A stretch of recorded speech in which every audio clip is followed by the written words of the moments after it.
More than a dozen business groups banded together today to demand the BC government halt plans to expand the provincial sales tax to services like security, accounting and engineering. But the Premier says his government needs the money. For more on that, let's bring in Rob Shaw, again at the BC Legislature for us tonight. Rob, walk us through what happened today. Well, Stacey, a massive blowback from the business community. There are 18 organizations today representing everything from mining to real estate, forestry and retail, saying the expansion of the PST will hurt their ability to operate in the province and appealing to the Premier and the Finance Minister to reconsider. The changes were in last week's provincial budget, expanding the 7% PST to new professional services to generate $500 million in revenue during this record $13 billion deficit year. The retail sector saying today adding PST to private security they need for street disorder will hurt small businesses. Developers saying fewer housing projects will come by adding PST to architecture and engineering. The mining sector saying millions in new PST will have to be paid on geotechnical services that stifle the kind of critical mineral mining that the Premier is leaning into to grow the economy. All of them asking Eby to back off the changes before October 1st.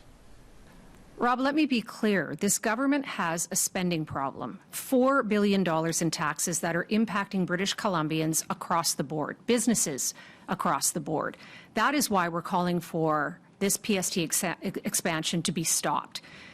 There is no middle ground. We need to do everything we can in this province to be more competitive at a time where our economy is slowing, where we're seeing tariff impacts from south of the border that show no signs of letting up. We cannot afford to be passive in this situation. We need to be bold and to act with urgency. The Premier acknowledging increases to the PST along with a personal income tax and half a dozen other taxes in the budget are going to add costs to British Columbians. But he said his government needs the money to hold healthcare and education. And he said the mining sector is benefiting from other investments to reduce permitting delays, including for projects here on the Northern Island.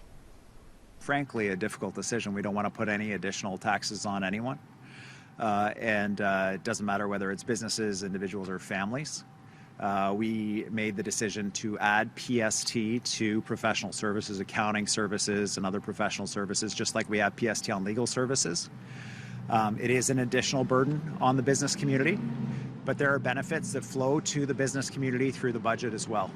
Today, the business community let Premier Eby know exactly what they think of his dismissive response to their very serious concerns with his $500 million a year job-killing professional services tax hike. So this budget continues to land with a remarkable thud, and nobody particularly happy with it. One idea raised today, Stacey, from the business community was, what about bringing back the HST, a more efficient tax than the PST?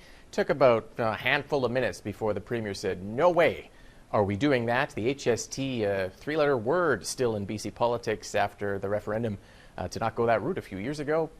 Not coming back anytime soon, it sounds like.